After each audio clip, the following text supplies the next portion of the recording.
He's got the whole world in his hands. He's got the whole wide world in his hands. He's got the whole world in his hands. He's got the whole world in his hands. He's got the major blind stealers in his hands. He's got the first-time offenders in his hands. He's got the licensed real estate agents in his hands. He's got the whole world in his hands. He's got the young dermatologists in his hands. He's got the bank loan officers in his hands. He's got the bad motorcycles in his hands. He's got the whole world in his hands.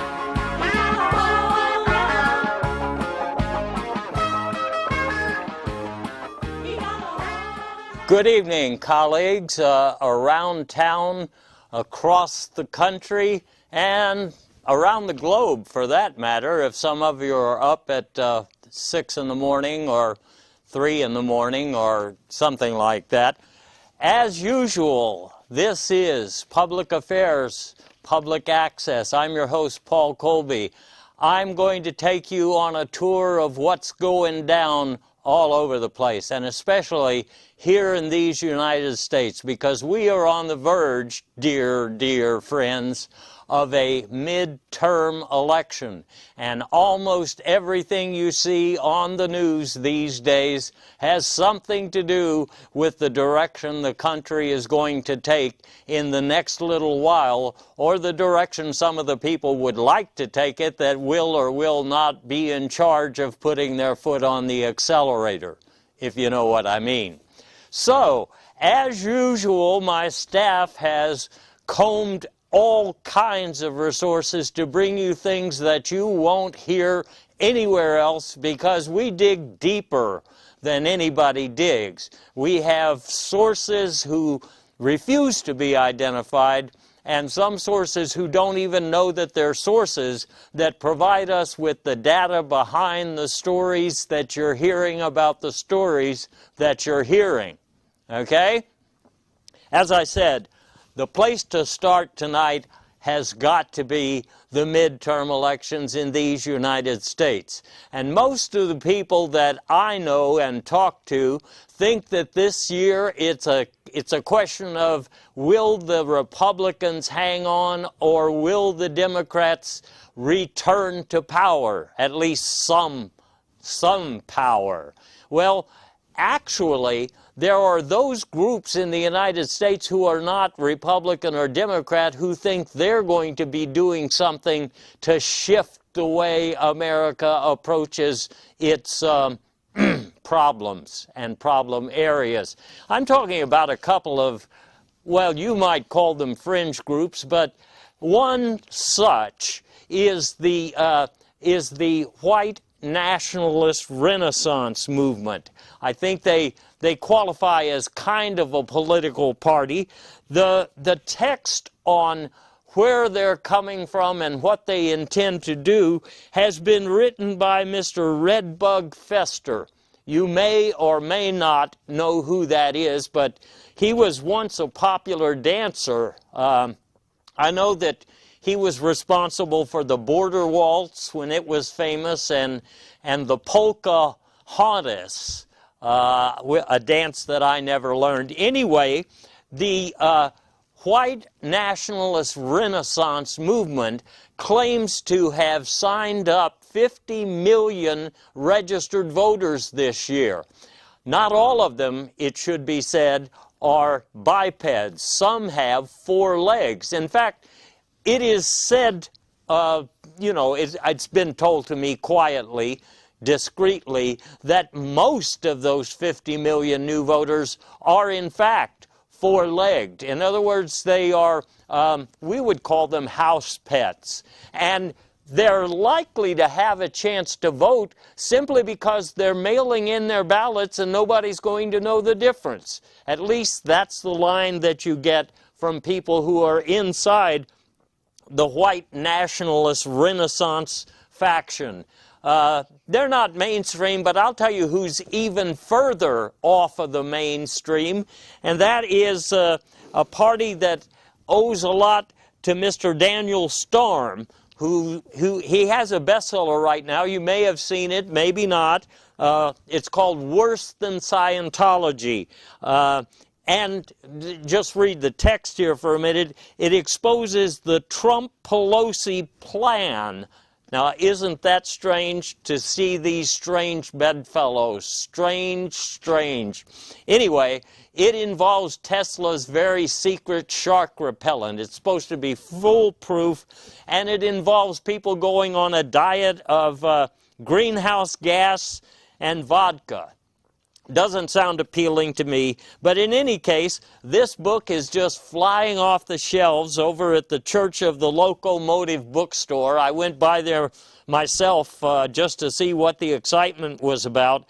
I have heard, I can't prove this is true, I'm told that Daniel Storm is responsible for licensing of some robot brothels, particularly in the West Wing.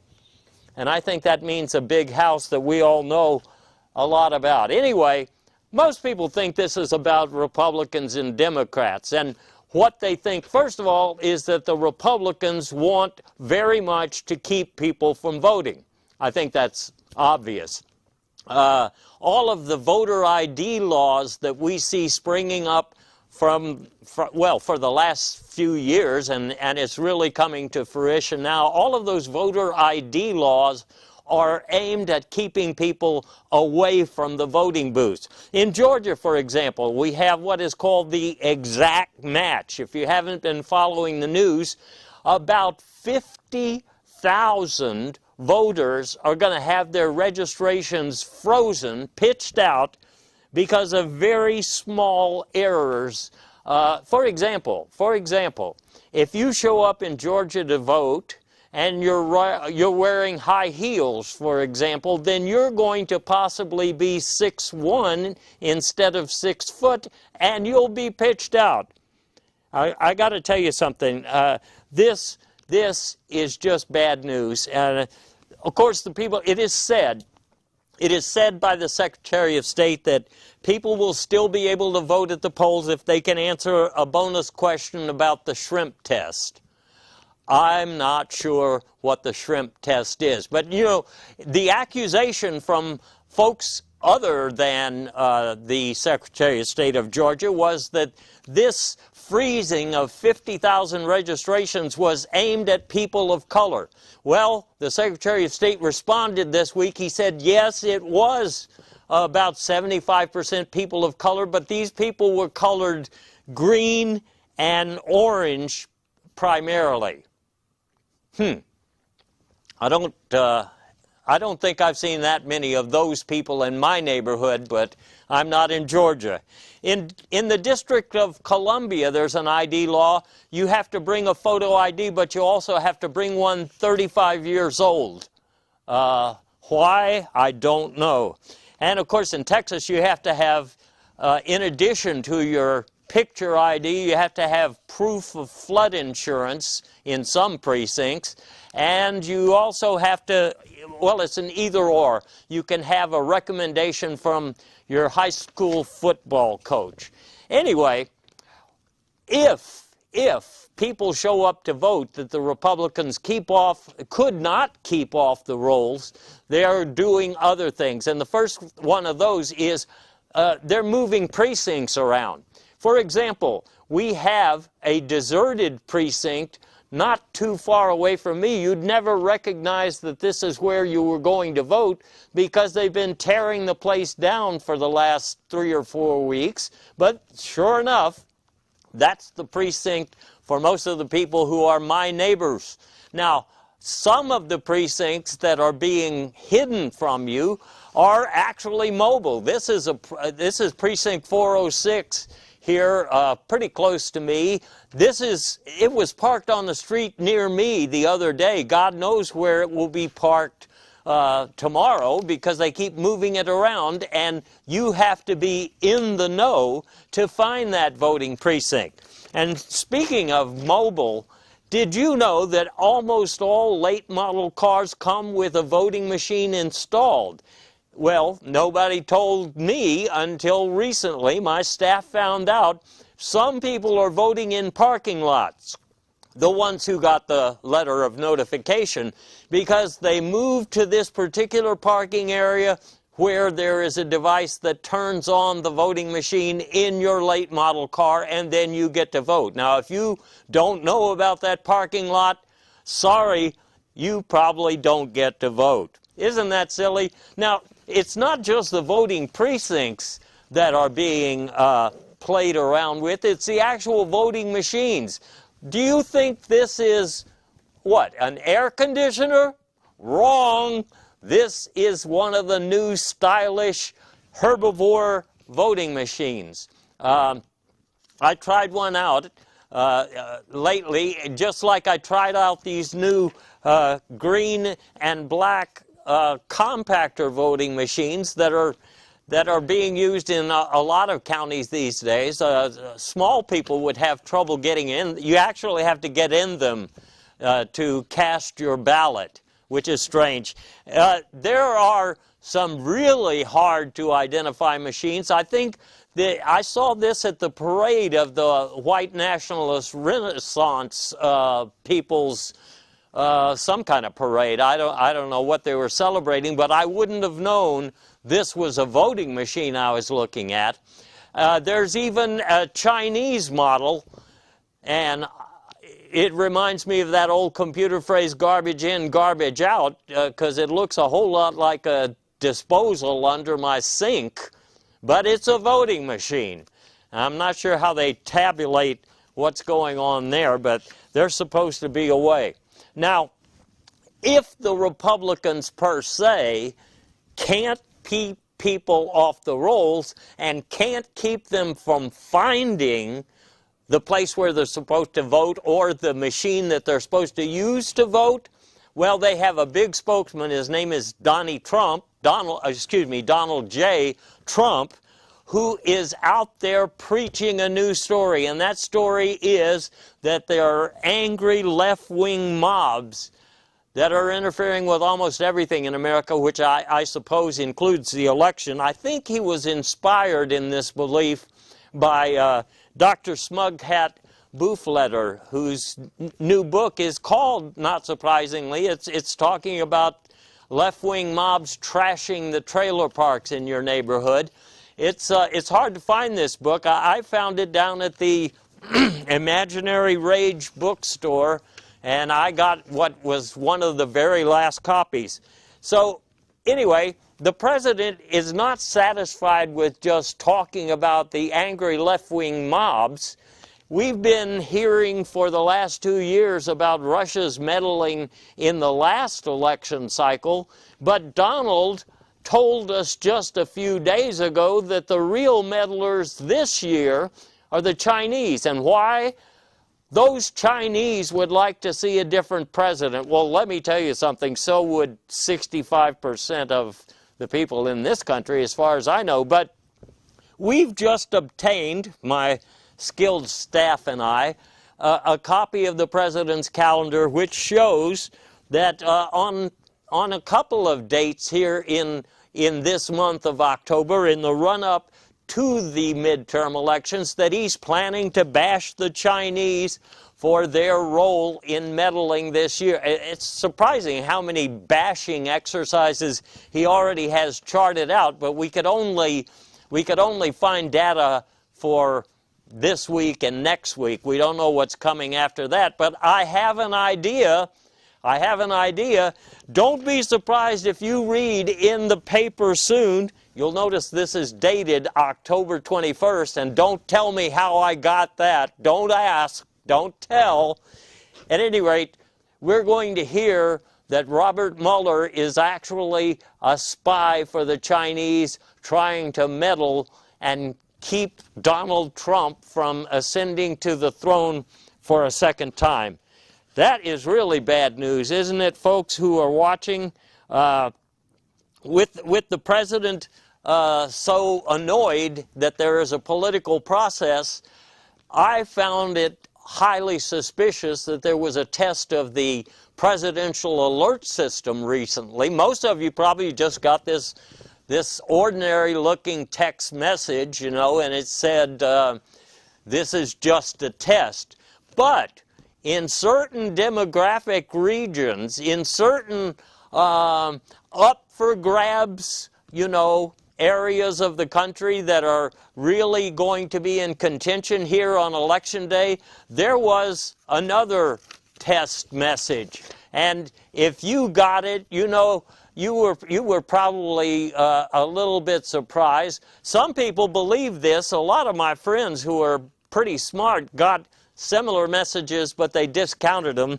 It's not likely that the elections will be suspended because of a possible blue wave, and it's not likely, I don't think, that the president can prove he is environmentally sensitive by talking about a blue wave that's going to take over, but I don't know. I don't know where they're going to stop.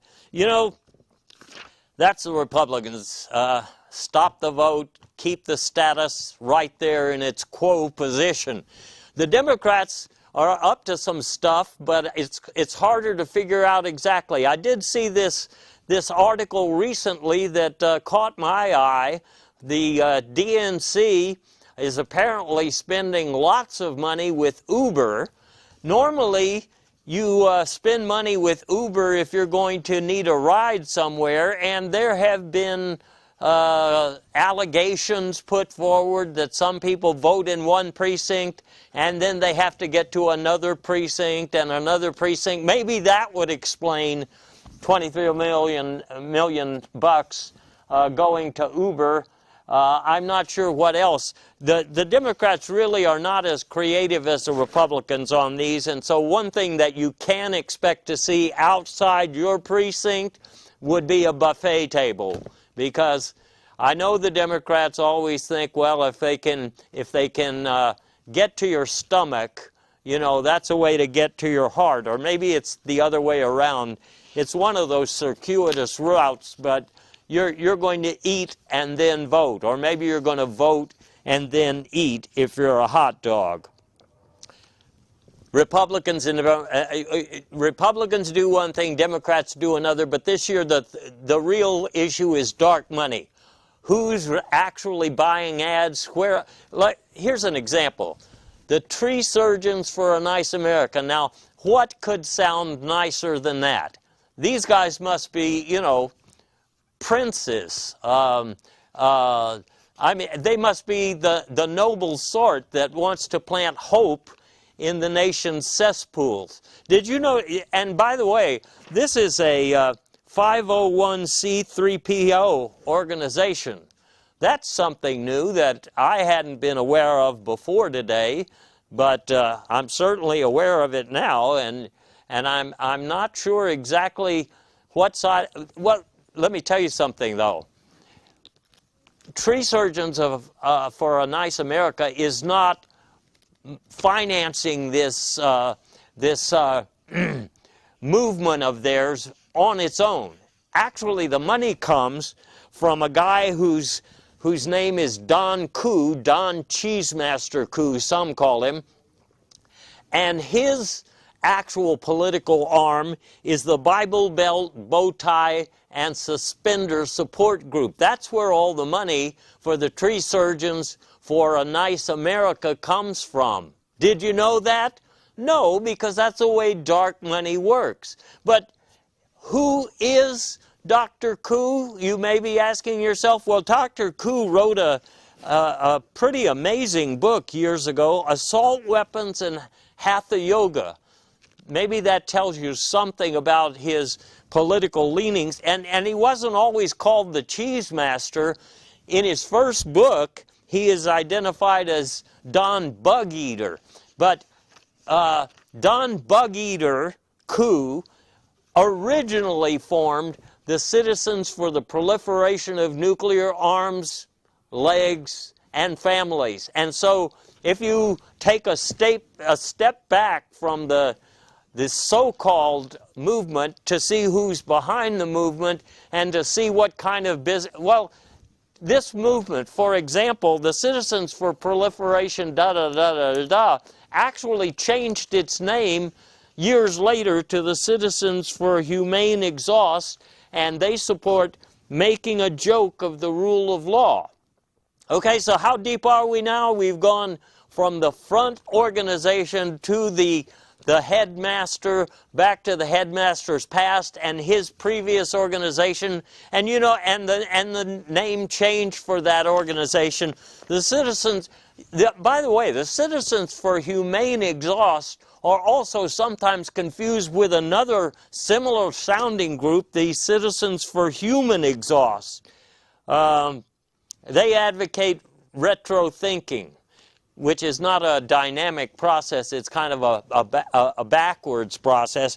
But that's what bothers me so much about this dark money. Now, while I'm talking about dark money, where do you see the results of dark money? I want to show you some things that we've recorded off the TV. They're kind of crude, but we recorded this off the TV this week to show you how bad the political ads are starting to be on television. First, we have one from the Democrats attacking candidate Luther Vulgaris. Maybe you've seen this one. Can we run that? Luther Vulgaris knows a good deal when he sees one. Over 6 years, he's received $33 million from the Diet Coke brothers. With that, he decided to build an empire and got right to work. Now he's a busy guy, and when he's not playing God, he's playing golf. So he doesn't really have time for you. But Biffo Stump does. So vote Biffo. Well, that's one that comes from the, it's paid for, as you can see, it's paid for by a citizens group that's in favor of shrimp testing. For me, that puts up a red flag right away. And it's true that we see Luther Vulgaris is on the golf course, so a lot of people say that he's off course, you know, and some people just say, of course. But look at what Luther does in responding to Biffo Stump, who is, as far as I can tell, who is a really nice guy. Look at this ad here. Biffo Stump is bad news. Ever since he got himself elected to some kind of low-life position, it seems like he's been hitting the bottle pretty hard, and most of his positions are, what are you going to say, underground. You know, he wants to jail all of the white men. He wants to build robot brothels. He wants to put fancy Palazzi on our dollar bills. I tell you what, I am Luther Vulgaris, and I like beer. Well, I like beer too, but I don't make a point of, you know, bragging about it in political commercials. It's funny how much money is spent. We're talking about dark money. How much money is spent on these things? I've seen them run maybe 15 times an hour on the rare occasions that I actually do watch television, and lots of money is being spent by these major parties. But what about the candidates? You might be thinking, how can they all afford this? There are some candidates who can't spend that much money on TV ads. So what do? Let me tell you a little story here. We've talked in the past about drugs that are created by, you know, pharmaceutical companies who have to create a condition or a disease or a symptom that these drugs are supposed to respond to treat or to cure. Well, what happens is many times they make drugs that they think are going to be promising for the market, but they don't actually get to the market. And, well, they've already made the commercials for some of these drugs. You see what I mean? So rather than just waste all that money, flush it down the toilet, they sell some of these old commercials, and people who are running for office buy them. I mean, you think that's funny? What they do is they simply run the old commercial, but before talking about the particular drug, in this case, I'm going to show you a commercial for Udexadril. God knows what it was supposed to treat, but Udexadril never came to market, so you can buy a Udexadril commercial and just put your name on it as a politician. Do you Believe feel me? like a listless lizard? You have a problem keeping your head up? I'll tell you what, you probably have lizard tank syndrome. It's also called not very stationary wobble. And when you feel wilted, when you feel that you are flooded with emotion, when you feel like you could just be towed away, you just want someone to turn the lights on. Isn't that right? And I'll tell you how you can do that. Vote for Charlene Doobie Gaga for Attorney General. I guess you know Charlene Doobie Gaga is not doing that well in the polling, but maybe she could pull it out, because I know a whole lot of people who would line up with these listless lizard syndromes, and they probably think that she is talking to them and them alone, even though it's like 1 in 350,000 Americans has this syndrome. I don't really understand what that is. Anyway, it's not just TV. Dark money also goes into robocalls. And you've probably been sick of robocalls for years like I have, but most of the time, the robocalls don't pretend to be coming from anybody you know, and that's what I've seen change this year. Now they sound like there's somebody you know just calling to let you know what they think. Here's a robocall that I got this week.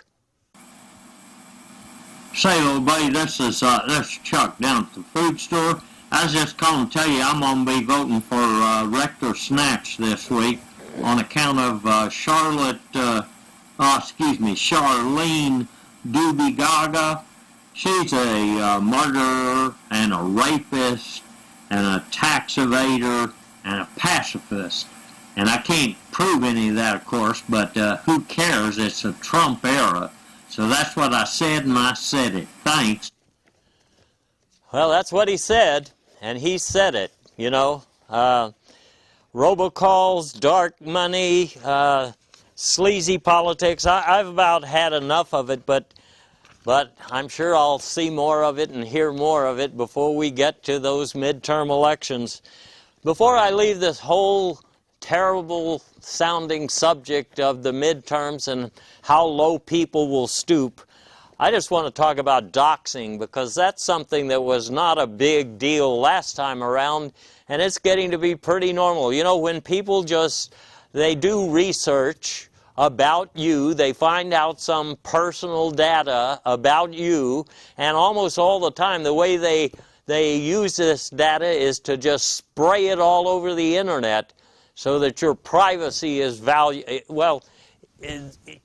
sometimes it's just irritating, and sometimes it's pretty damaging. Now, I know as a celebrity, as a public figure, I've been victimized myself with some of this doxing. Just recently, somebody put up a calendar from years past, supposedly mine, and there were things on this calendar I was asked to confirm or deny, as if, you know, I'm on trial for them. The part about the bone dancing, that never happened. My chess club never did, but there's a line on the calendar, it was written years ago, about me passing out at the fish taco party. Well, I did pass out at the fish taco party, but it's not what you think. You see, I was passing out the fish tacos at the party. That's what that says, but, you know, people believe what they want. This other one here about working my butt off and then needing a replacement butt to keep working. Well, those were just turns of phrase, just expressions, you know. They weren't meant to be taken seriously. Everybody that I knew in college was working their tail off to get somewhere. But they pulled out my yearbook, too. I don't know I don't know what they had in mind. I mean, a lot of this stuff doesn't look pretty, but it's not any big deal, except for the one that says, let's steal a bus next time. A lot of people, they keep asking me, so what happened that time before you decided to steal a bus? Well, it just didn't happen that way, all right? And some of these things that people said to me, well, you know how people have a few drinks at the yearbook signing party, and most of what they said has nothing to do with me. So I sympathize with all those people whose reputations get damaged when they get doxxed. And anyway, you know, I think there's a new website right now for people who can't find very much to dox about. It's called Doxer Shorts, where you can, I wouldn't recommend going there because probably nothing you find there is true. It's all fake.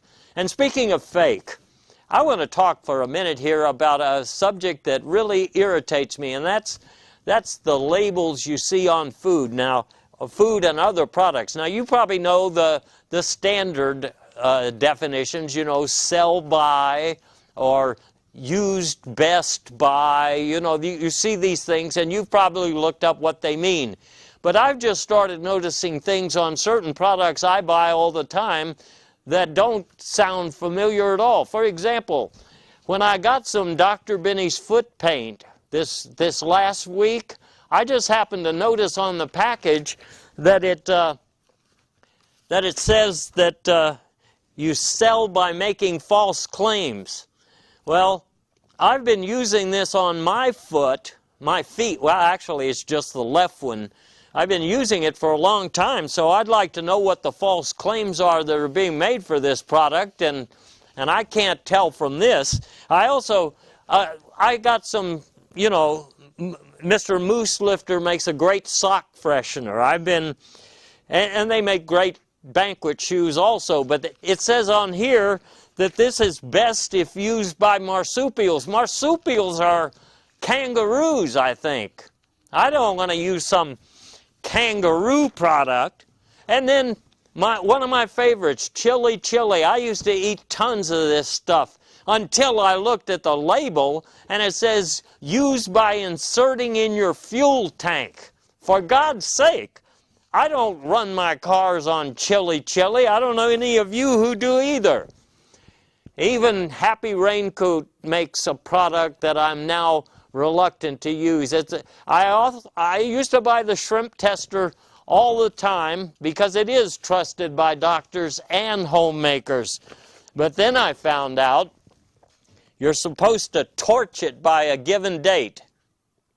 Torch it. What kind of a deal is that for a product?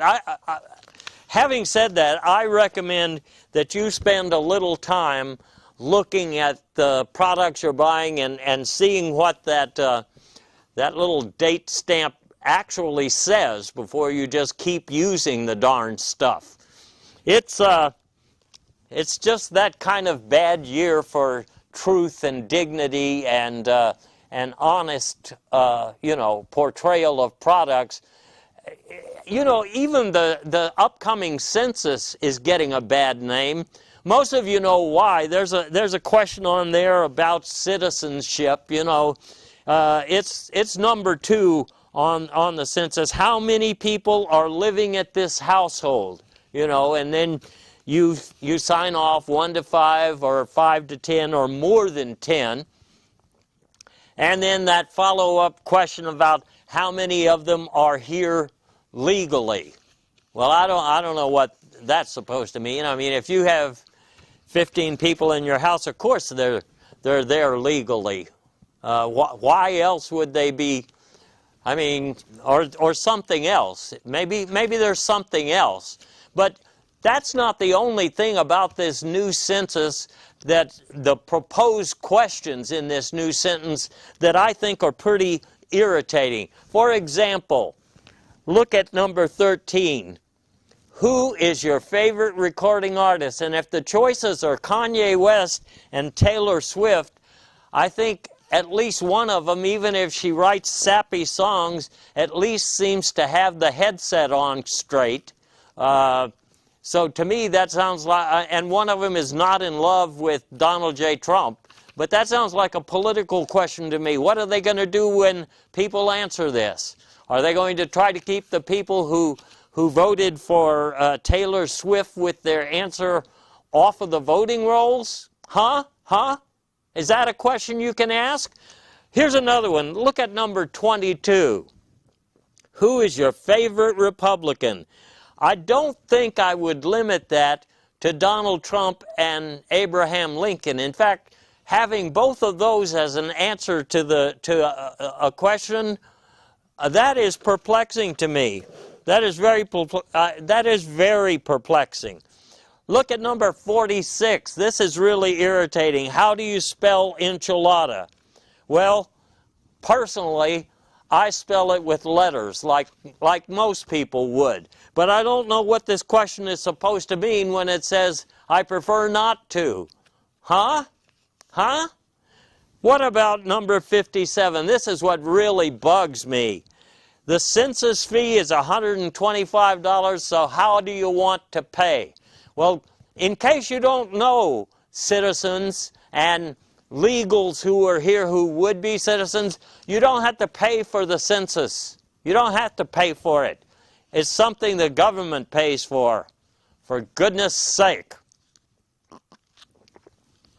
Okay, I'll settle down. Let's talk about foreign affairs for a minute, because this is going to impact the midterms as well. You know, Donald Trump has started working with the man in North Korea that he once called the Rocket Man. But now he just calls him by an affectionate name because it turns out that they fell in love. Trump said that he's in love with the little Rocket Man. Well, I wouldn't have believed that except my staff, through means that I'm not going to discuss them here. They obtained a copy of that letter. Let me read you a pertinent part. Dear Don, it was wonderful to hear your voice again, shouting into the phone like a big dog. I was working in the garden when you called, planting seeds of doubt for your country and mine to look at and smell.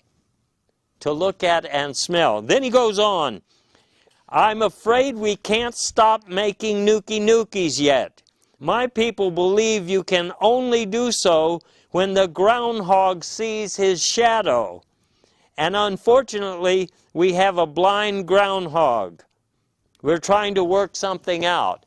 That's, to me, that's highly suspect.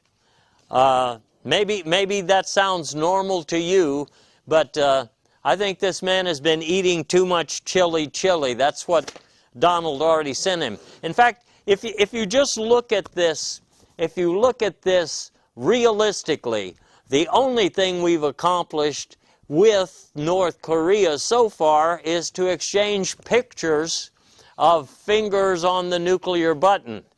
Now, if you look at this closely, this picture of the finger on the nuclear button, it reminds me a lot of the button that I saw on that voting machine that I tried out, the one that looked like it was under my sink going somewhere. There's a button just like that. So, for all I know, every one of us who goes into a voting booth might have something up their sleeves, or even if they don't know it, they might be doing something with their sleeves. That is unfortunate. But the president is ever hopeful. And why not? Because he says, the Secretary of State just got a few pages of documents to go through, and as soon as we can figure out a way to comply with all of these requests from North Korea, that we'll be able to sign off on this on this treaty to destroy the nookies that they have. I'm sure you feel a whole lot better now knowing that that's all it's going to take. Anyway, another aspect of the whole global situation is climate change.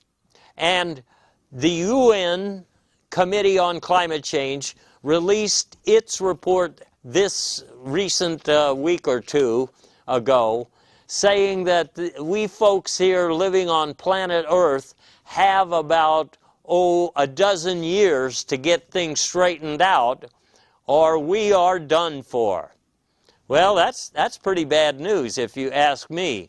But the president strangely acknowledged that he would read the report after he looked up some of the big words in the dictionary. He was actually going to read it, but in the meantime, he had also received some fabulous reports.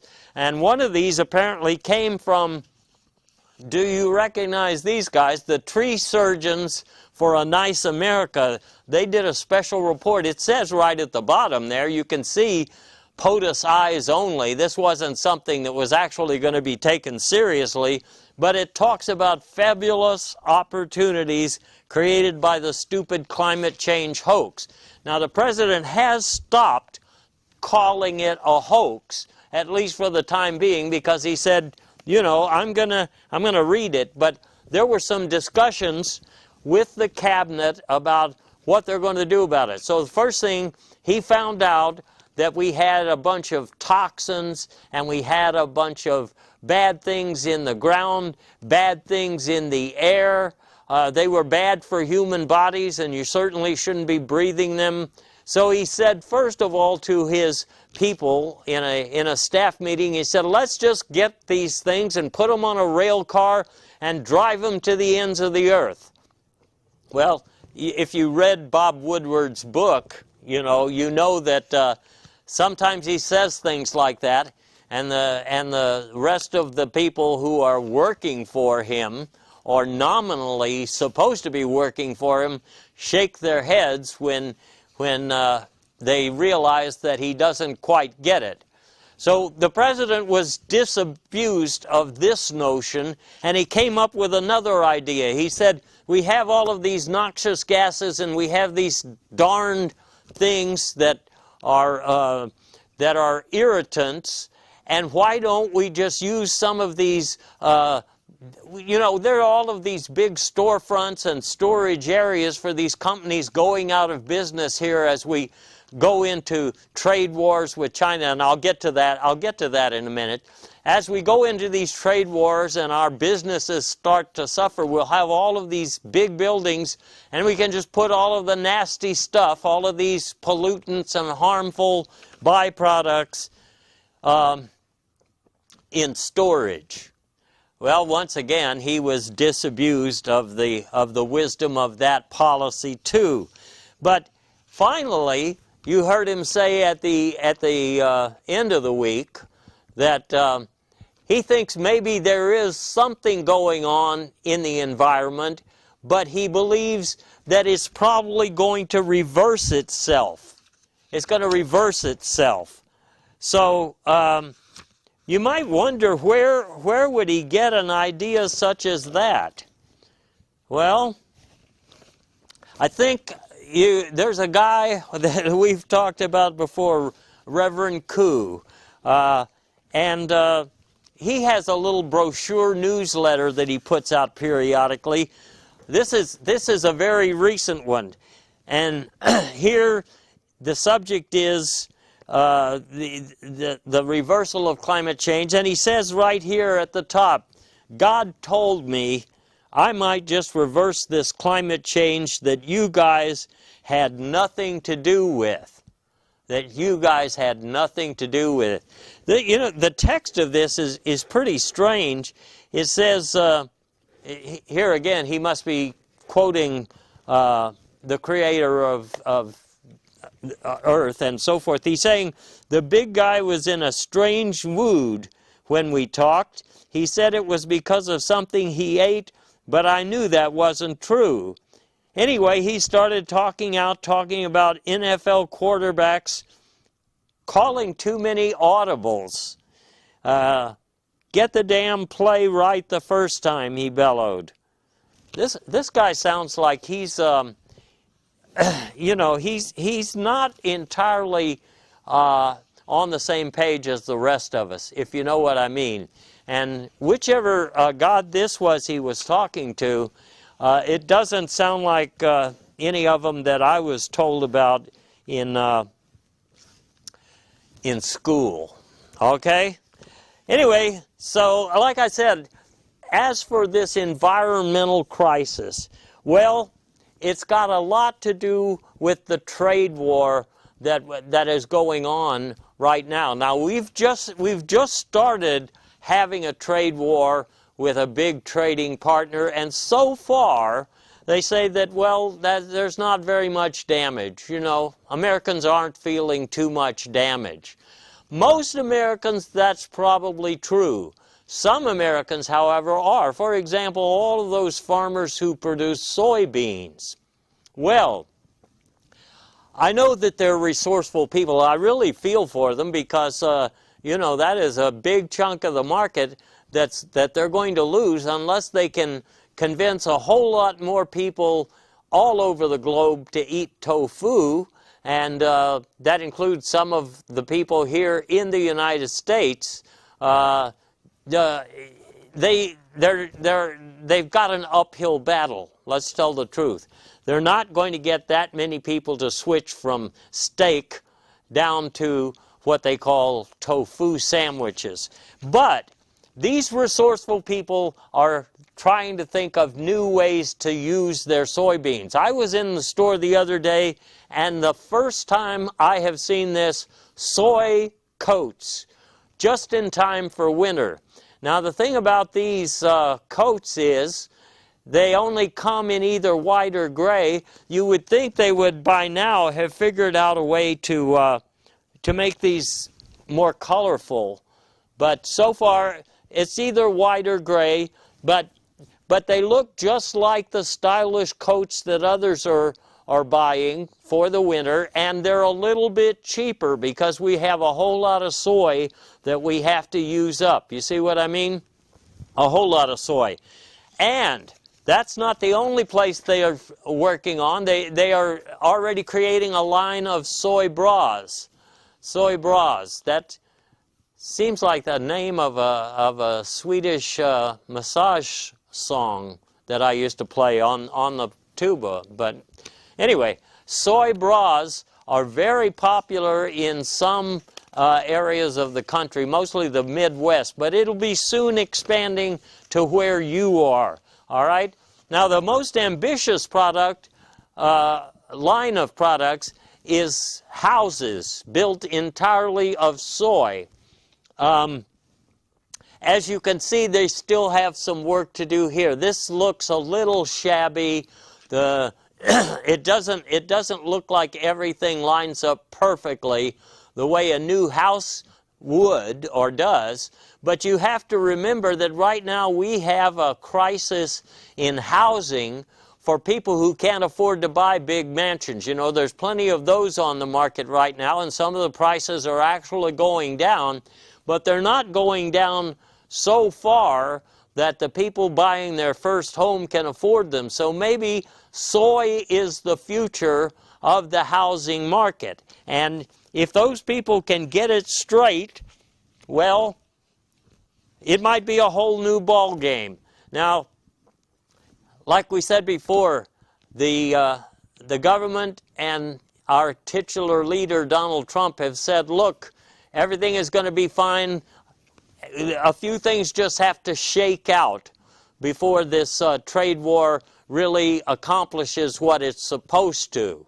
Well, that might be what I call a cover story, because my staff has also been going around taking some photographs where they're not really invited in. And one of those photograph sessions that just happened was in an area where the... well, wait a minute. Before I get to that, let me talk about something else. Because even though it looks pretty bad in the future, people are saying that the only real consequence so far of the trade war with China has been that some electronic products are maybe going to go up a little bit. The price will go up a little bit. Well, that's not really so. Because I was in the store just this week. I had recently bought a Magic Mutant. Like some of you, I need something around the house that's in the same vein as a Google Assistant or an Alexa. And these were only 50 bucks. I mean, it was a bargain. Because these little guys are all programmed to be spontaneous. You know, each one that you get has an individual personality. Mine cusses like a sailor. You know, just every now and then he'll just spurt something out. Like it sounds a little bit of like what Reverend Koo talks about, but you know, it's funny when he says it. Well, the problem is I bought it for $50 when they were cheap. But now, as the trade war escalates, these things cost a couple $1,000. So we can expect things to get bad and then get worse. So what's going to happen? Well, the government is already secretly planning, and my people took photographs. The White House and Congress are going to be moved to mobile quarters because we may have to sell off some of those big buildings in D.C. When people start playing with our, you know, debt that they have, trying to mess up our economy. So don't say that I didn't warn you, because right here and right now I'm warning you, this could get very bad. Now, how do we dig out of this hole we're in with things getting so bad on so many different fronts? Well, you know, it's the visionaries who win the Nobel Prize that inspire all of us. And they're the people who come up with solutions to problems we don't even know we have yet sometime. I will talk about a couple of guys who got the Nobel Prize this year, but first I want to mention a guy I think should have received the Nobel Prize, and that's Dr. Fish-Martin Slab. Dr. Fish-Martin Slab invented something, and he got the Nobel Prize in false economy, if you hadn't heard the details. What he's got here is a slab. And this slab looks pretty, you know, pretty small. It looks heavy, but you wouldn't know how heavy, because what you can really do with this, once you unpop it, and I think he has a more scientific word, you can turn the Fish-Martin slab into a road you can drive on. I was out yesterday just inspecting one of these roads he built, and it's terrific. And it's worked out so well that they're also going to build some new highways using the Fish-Martin slab.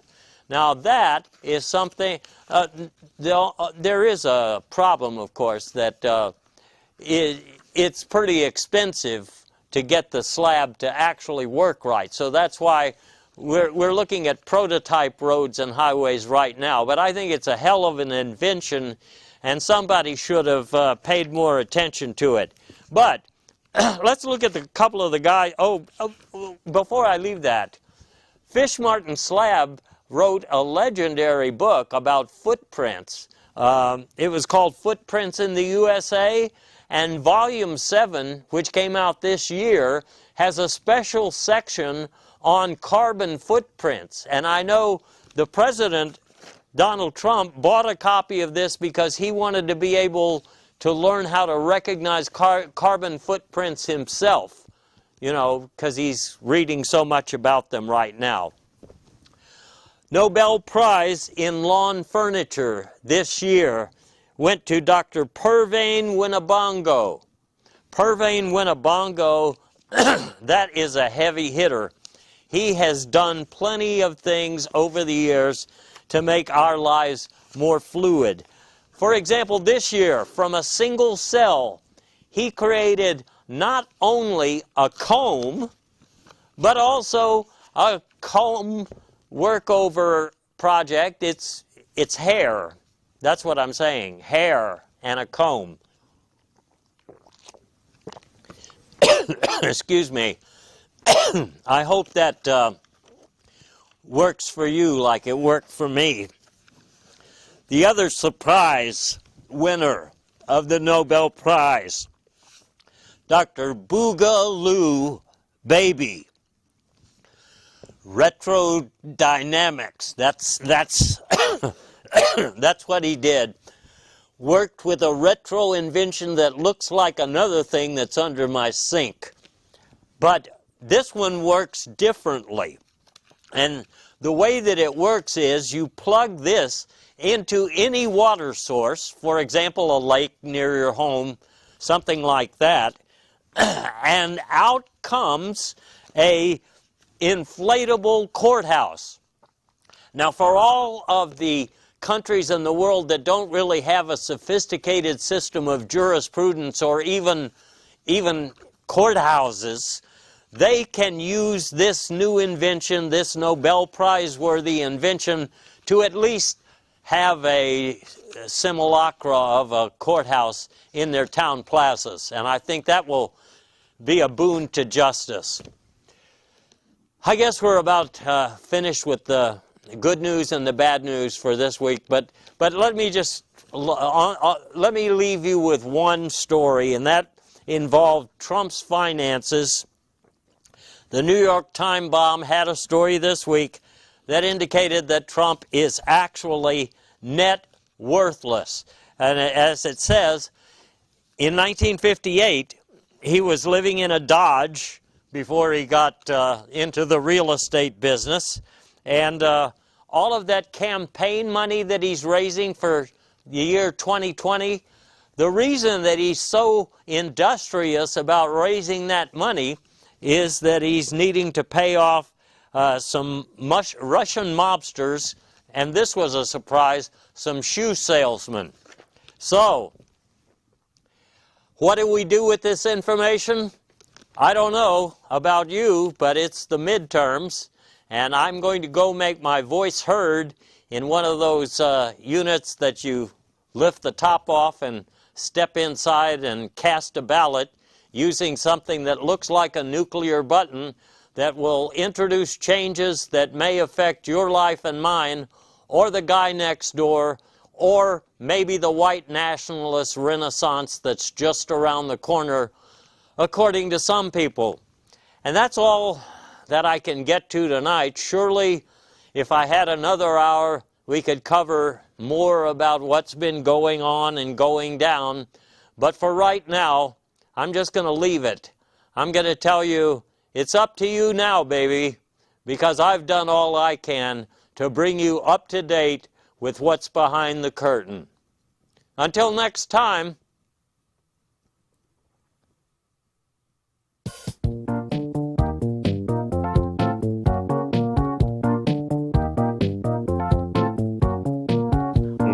Louis, does your den mother know about this? If I were to ignore this infraction, I would certainly be remiss. You get my drift? This born-to-be-wild thing is making me nervous. I think you're doing your ancestors a disservice. Louis, do your classmates know about this?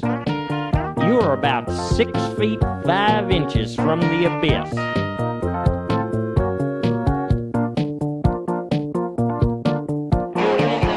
This born-to-be-wild thing is technically creepy.